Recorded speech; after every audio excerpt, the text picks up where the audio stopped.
The one part of monitor keeping that isn't talked about enough is the electrical aspect. Not just lighting, but the components that hold the lighting. So this one here, this fixture is a ZooMed. And if you look at the sticker inside of it, wherever it is here, there it is. It says 120 volt, 160 watt max for a bulb. So I ran a 150 watt bulb in here, and this had a rocker switch on it to turn it off. And if you notice, there isn't a switch on it anymore. There's this nice little butt connector there. And that's because the switch shorted and melted and almost caught on fire because it couldn't handle the 150 watt bulb that I had in there. It was just too much of a draw on the cheap little switch. So you got to really be careful with these. I wouldn't use one with a rocker switch if you're running a really high wattage bulb.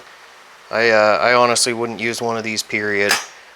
So I bought these ones for chickens, thinking that these would be a little better to have as a backup.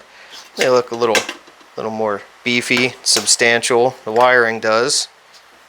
It's considerably thicker than the ZooMed one.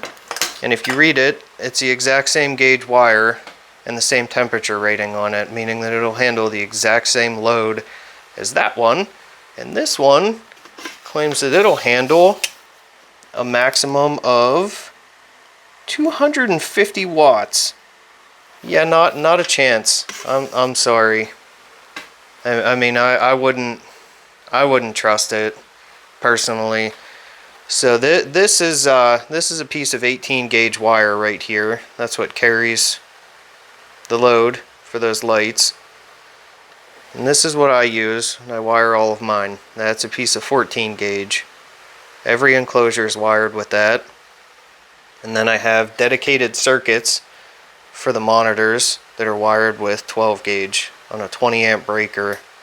And I have multiple of those circuits run through my basement to handle the load from these guys, because I don't really want to see my house burn down. I've seen some pretty horrendous fires that other people have had, either from like one of these fixtures, one of the dome fixtures catching on fire, or the switch shorting out, melting the cord, starting a fire.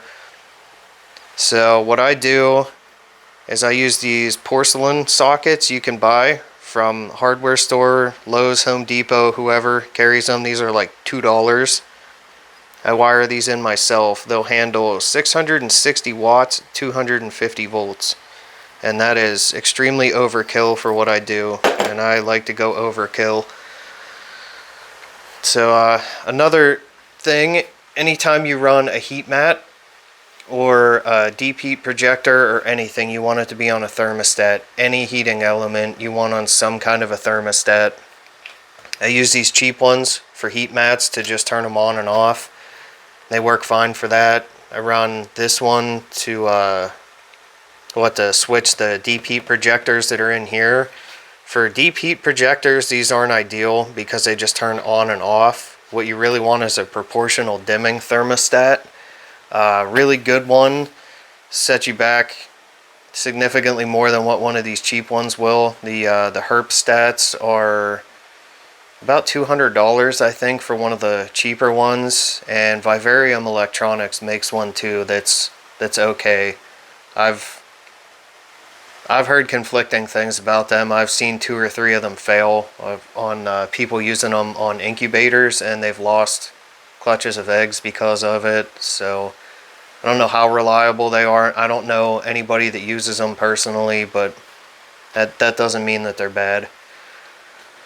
So yeah, anytime you have any kind of heat source, you always want it on a thermostat, except for a basking light. You want to run your basking bulb full power, so you need to adjust things accordingly for that to happen.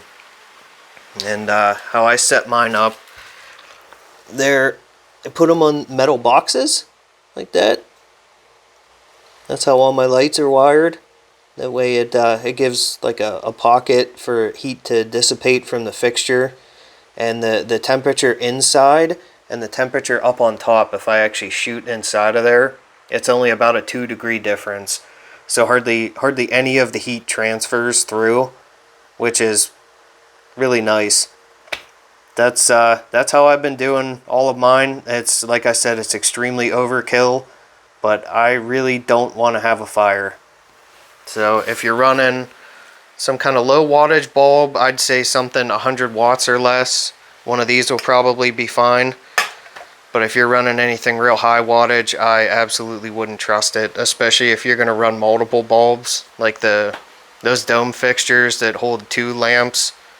I definitely wouldn't run anything heavy in those. I really don't think they'll hold up. So, but yeah, just something to keep in mind. Always check everything and always err on the side of caution. Go with something really conservative. Like if it says 160 watts or less, I'd keep it under 100. That's just me personally. Maybe you think I'm a little too cautious, but you can decide what you want to do for yourself. I'm just trying to put this stuff out there and have a conversation about it. I just saw a post from a friend a few days ago. One of their friends had a heat mat on the underside of a plywood enclosure that wasn't on a thermostat, and it shorted or overheated, melted the plastic, shorted, and started a fire, lit the wood enclosure on fire, and their house almost burnt down.